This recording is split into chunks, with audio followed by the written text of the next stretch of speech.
Hey, slut rags, it's Piper. Recording this before my cats eat me alive because I had the nerve to feed them dry food because we're out of pate.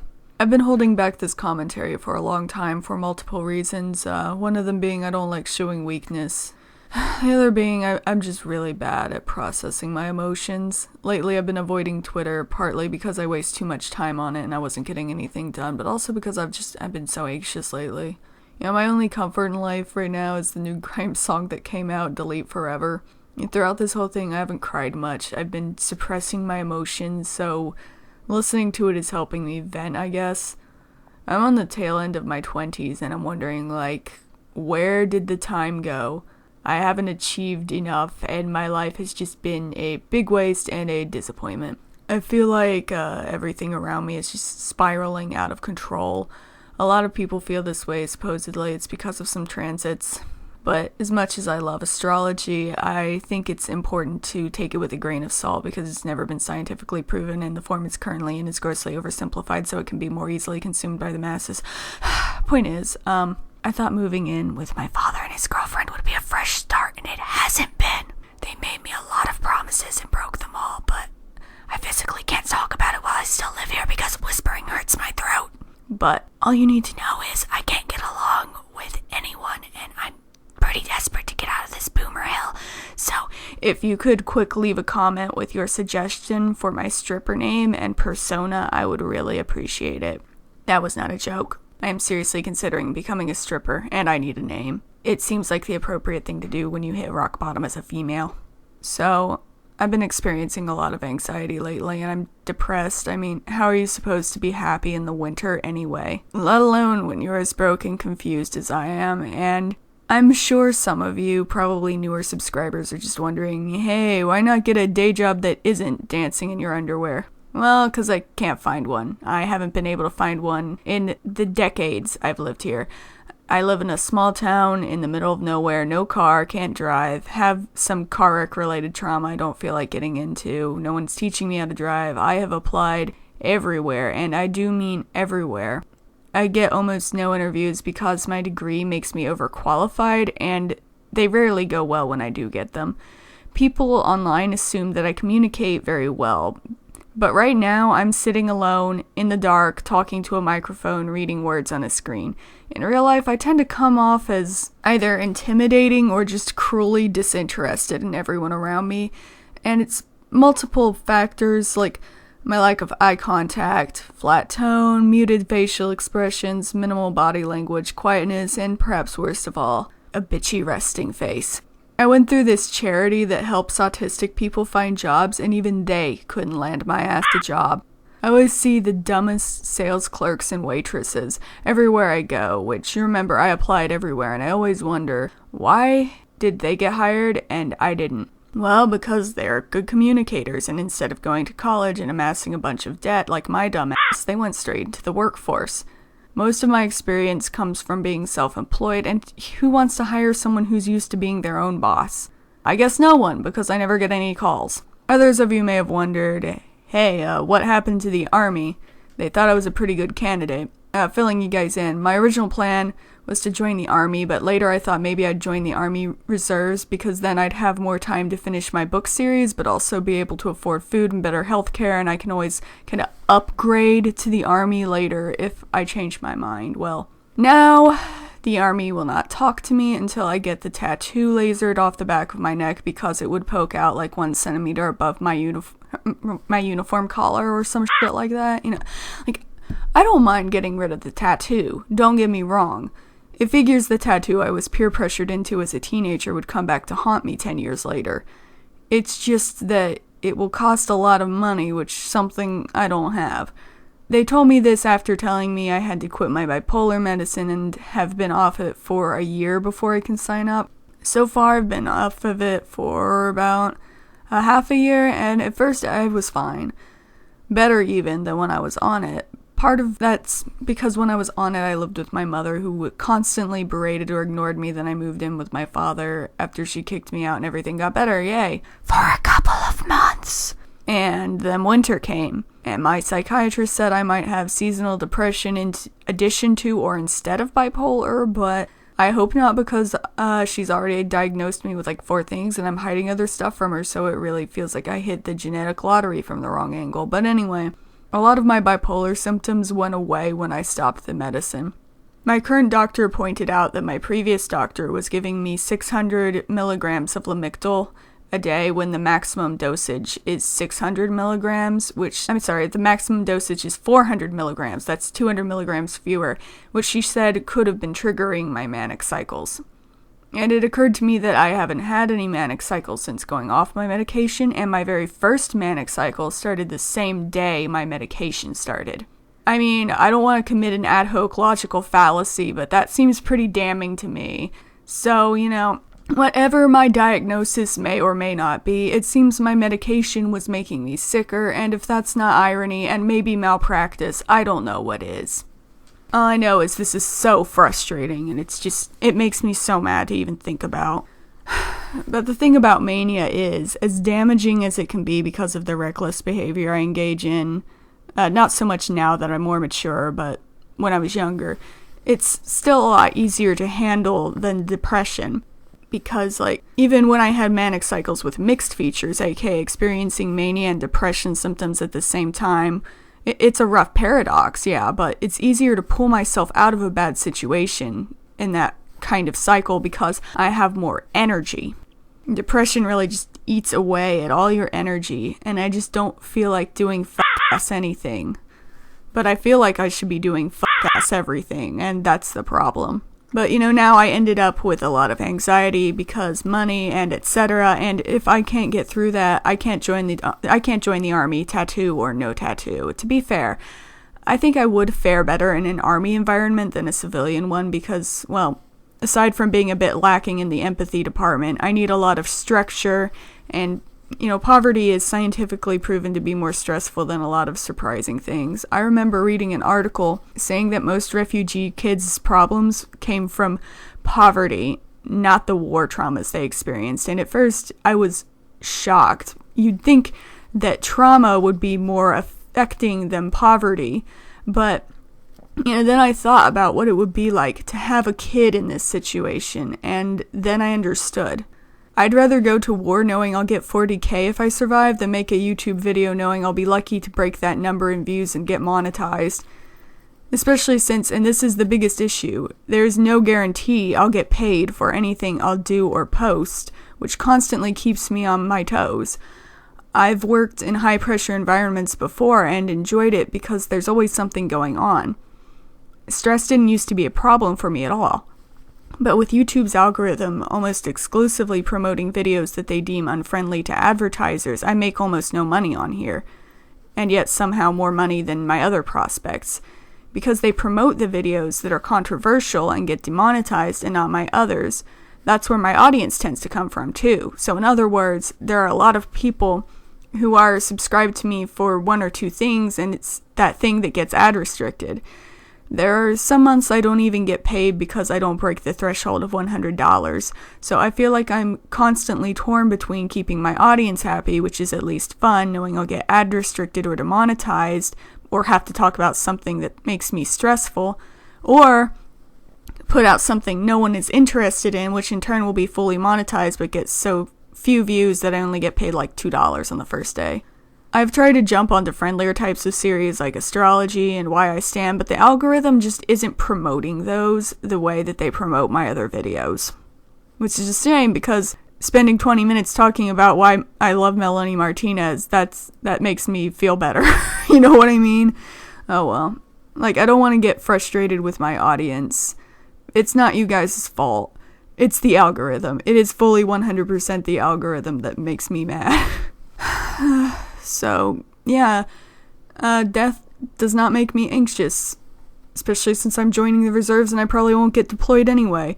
Being a disappointment and trying to appeal to an unfeeling piece of glitchy code that thinks don't hug me, I'm scared is for children does. Yes, that actually happened. Whew. But still, I have to clean up my life before I can join. I can't focus on healing and serving at the same time. Life just doesn't work that way. The military doesn't coddle, and I don't want to be coddled. But really, it's not just internal factors. I'd even go so far as to say that most of my anxiety has little to do with brain chemicals and my perception. I think most of my biggest stressors are all external and are all solvable with enough money. And that frustrates me even more, because I can change myself, but I can't change the world. I can't change the economy. I can't change the YouTube algorithm. The only other thing I could think of to make money right now, there's doing commissions, but one person tried to blackmail me. Long story, extremely hilarious, deserves its own video. And another person never paid me. They were supposed to pay me $60 for a pixel art commission, which I now realize was really selling myself short because it was pretty big, but whatever. That's a long story, much less hilarious, deserves its own video. Case in point, I really don't want to open commissions after all that. And if I do it, I'm going to raise prices significantly. I had fun making those $5 pixel chibis, but I think if I did that now, I'd collapse from stress. I think I made 20 to 30 of those over the span of 2 weeks. Now, I have scripted a Skillshare class. I have yet to put it all together, but I should probably start on recording that now, actually. The great thing about Skillshare, you see, is they pay me if I make money, even if I don't make $100, unlike YouTube. So, I might make more classes on there. I'll keep you posted, because I really want to buy the new Grimes album that comes out in a week or something. I'll probably die if I don't get it, The other major stressor in my life right now is my book release. For those of you who didn't notice, all 5 of you, I guess, it did not go as planned. I was supposed to have about a year to finish the illustrations and proofread, but, first, none of the beta readers turned in their assignments. I take responsibility for that. Then I procrastinated because my mother kicked me out of the house, and that made me really busy because things just kept going wrong trying to move. I had a really hard time moving, and then I had a hard time adjusting to the move and settling into my new routine, and then my computer broke. Then it took the Geek Squad nearly a month to admit they couldn't fix it, and I needed a replacement, even though I told them from the get-go my book release was rapidly approaching. I'm never buying anything at Best Buy again. And I lost some files, too, that I can't locate. But, by the time everything was all settled in, I only had a month to work on that book. But, so you'd think, yeah, okay, push the release date back. No, I was just so terrified of disappointing everyone. So I was sitting there working, 24/7 in denial, down to the wire, trying to do a year's worth of work in a month. I spent that month living off coffee and only leaving the house to do kung fu and get more coffee, usually from the gas station, because baristas give me weird looks when I say all I want is a black coffee. Guys, those articles saying black coffee drinkers are sociopaths are very misleading.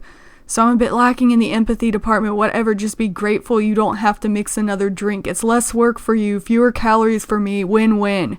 Anywho. I remember watching the clock change from November 30th to December 1st, November 30th being the intended release date, and I wanted to disappear. I wanted some angel to take me into the ether and say, "You are done here on Earth. You will never incarnate again. This is your home now." And then my consciousness would just drift off into nothingness. That's what I wanted. So I posted an apology video, which was received well, probably because I didn't lie or make a bunch of stupid excuses. So at least I had that going for me. The only person who hated me at the end of the day was myself and probably Amazon customer support. I did read the comments on my apology video, and I noticed a lot of people saying I was blowing things out of proportion and that I just made a mistake. Emotionally, that doesn't really resonate with me, but I admit I did notice I made an apology video for a book being a few days late, while other YouTubers tend to resort to apologies as a final gambit to manipulate their audience after doing something dickish. I guess what it is college has instilled in me this idea that turning in something late is an unforgivable crime, no matter what's going on in your life. So from my perspective, I easily saw myself as a villain. Still do it. Can't help it. I thought everyone would be furious with me because I was furious with myself. I just hate myself. I think I'm a shitty person. Every time someone says they look up to me, I scream internally because I'm just a terrible role model. Also, my father has the tendency to catch me at a point where I can't escape because I'm in the passenger seat of a car or something, and then subjects me to long rants about how I suck, and it's really hurting my self-esteem. Anyway, there's pretty much nothing I can do about my book release, though, so I'm trying to just let it go. It's really hard, though. because I felt like I had so much writing on it. I guess the reviews show it's not a terrible book, and knowing me, I'd have some other reason for hating my book, even if I had another decade to work on it, because I wrote it, and of course I'm not going to enjoy reading it. I wrote it and read it like a gajillion times, trying my best to catch my own grammatical errors, and just praying for the day I'd be able to afford an editor who would do that shit for me. Not that anything can ever be like totally free of grammatical errors, because no one can agree on what a grammatical error is, but that's a rant for another day. Let's just summarize it with fuck academia, fuck my literature specialization, grammar is a bourgeoisie lie, and I shouldn't worry about perfection until I can afford an editor. Sorry to my French teacher, I probably pronounced bourgeoisie wrong, and then I can blame everything on my editor. But I'll probably still blame it on myself. I'll probably just be like, oh, my editor, she really had her work cut out for her. I just made so many mistakes for her to fix. It was just so unrealistic. It's my... I don't know. Oh. So, yeah. There's all that with the book release. Then there's my home life and not having money. Basically, the only person I got along with in this house is dead now. He's in a box in the dining room next to where his bed was. Remember my Amelia fart video where I mentioned someone dying in the dining room? They temporarily turned the dining room into an elder care facility.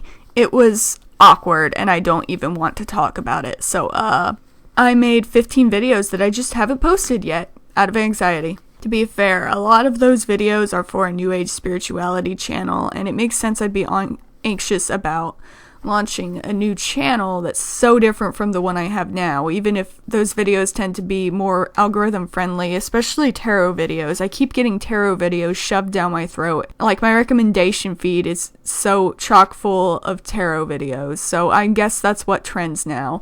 You know, there are so many factors to keep in mind when launching a new channel, though, so I still have to keep that in mind, but, you know, uploading my video about J.K. Rowling's tweet to this channel, that video was done over a month ago, and yet I never even uploaded it, not even to Patreon. Of course, now it's too late to open up a dialogue about how her seemingly innocuous tweet paints trans people both as a problem and spreads favorable lies, which I debunk, about a transphobe painting her as a victim, when in reality there's a court document and several tweets proving the opposite. And it's a shame, because it's probably one of my best videos since my 2-hour deep dive. But the thing is, for almost 2 decades, Jo was my inspiration. I loved her. Making a video that showed she was only a human, probably a transphobic one at that, it was difficult for me. And while the video didn't outright cancel her, it felt like a breakup. Because while I wasn't calling for people to grab their pitchforks and end her, I was, in my own heart, done with my childhood hero, you know, just done with the woman I modeled so much of my worldview on. And as a neglected child, her books raised me, and I spilled all those emotions all over the video. I feel like I overshared a lot of my feelings.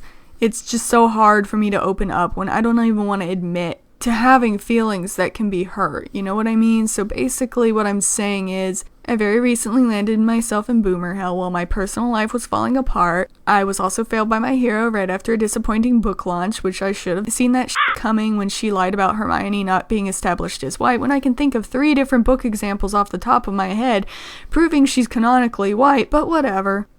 I stayed in denial of her fake woke nonsense for a long time, and just add my Ravenclaw tattoo to my list of tattoos I want to laser off, because I just want to completely forget that entire era of my life.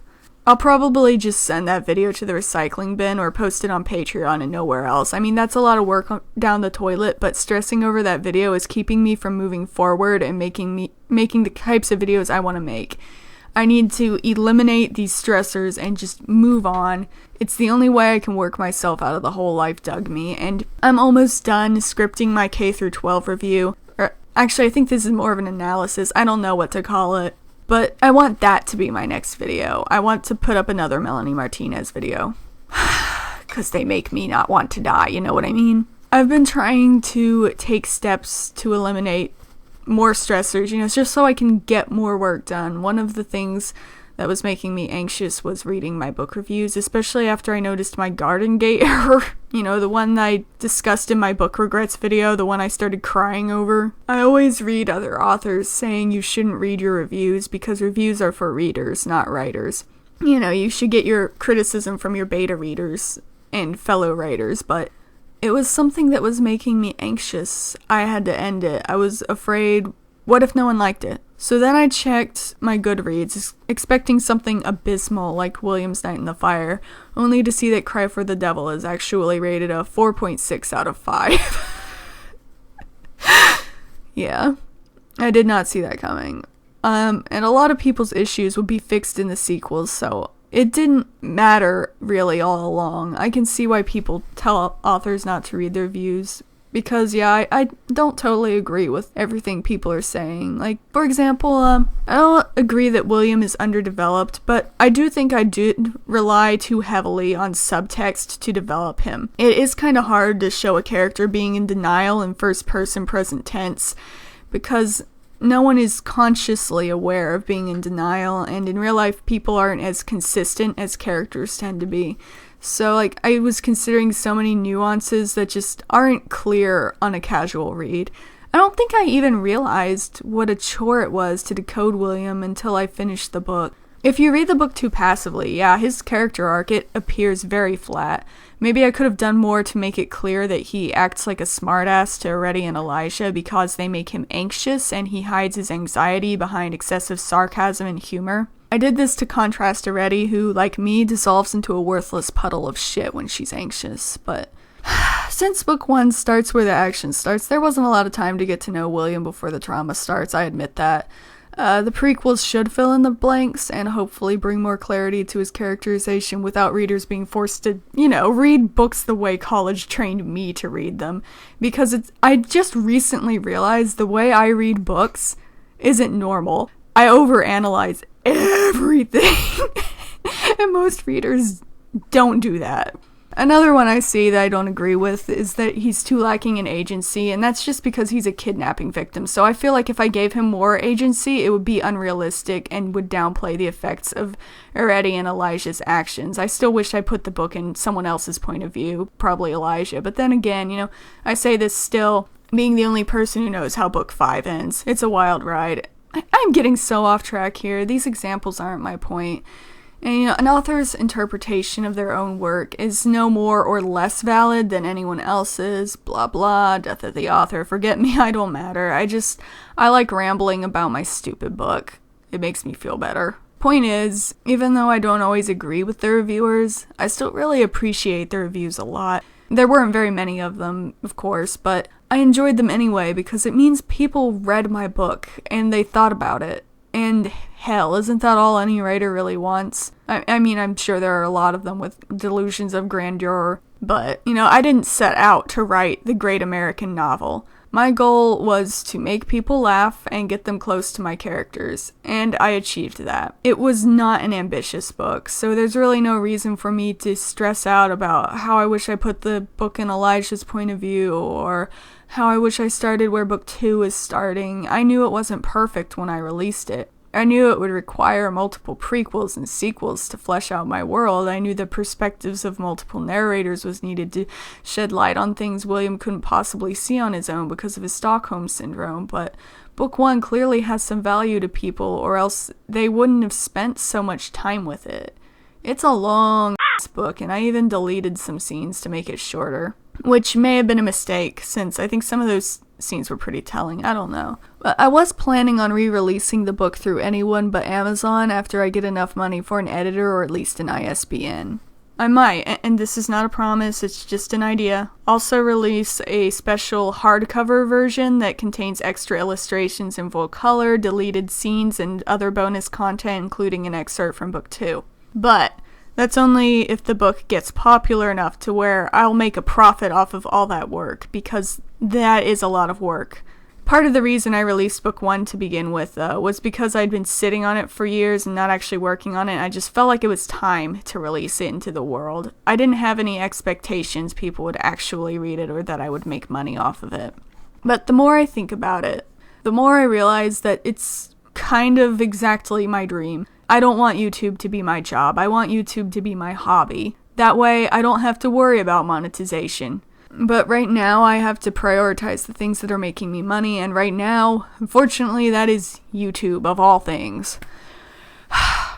So, it's been extremely difficult balancing working on book 2 and my channel, especially since book 2 starts out in Australia in 1992, and there are some scenes in Greece, and I'm just having a really hard time researching for it because there were only like 26 websites in 1992, and I've never been to Australia or Greece.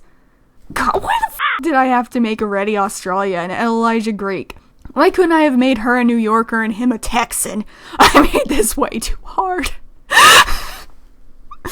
Excuse me, but it would be a dream come true if I could write full time. It's all I've ever wanted since I wrote my first book in 2013. It was garbage.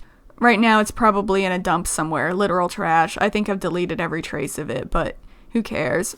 But I know Harry Potter spread through word of mouth. So, maybe there is some hope for me after all, right? I can't spend my whole life thinking negative thoughts, it'll just kill me.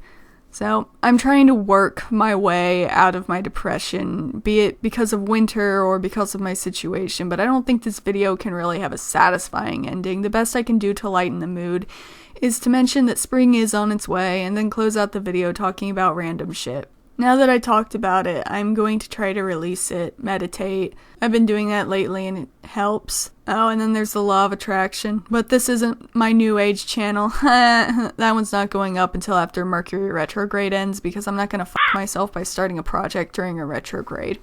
And I guess I'll just ignore everyone I live with since I'm being treated unfairly. And put all my energy into Kung Fu. I test for my blue sash soon, which the sashes are different depending on the queen, but the one I go to, it's like level 6, so I guess it's kind of important to me. Not really that big of a deal, but important to me. The way I see it, as long as I stick with Kung Fu, even if my art and writing amount to nothing, and I can never join the army, I can always just hitchhike to LA and fight crime until I get a job as a stuntman, or sell the rights to my life story to some garbage studio who just can't resist making another movie about a gritty anti-hero. Now that was a joke, but the stripper thing wasn't. Anywho, please rate, subscribe, and blessed be, motherfuckers. And leave a comment because A, comments make the algorithm promote my videos, which will help me out a lot, and B, I can't strip without a name and a persona. What do I go for? Oh, this video is a wreck.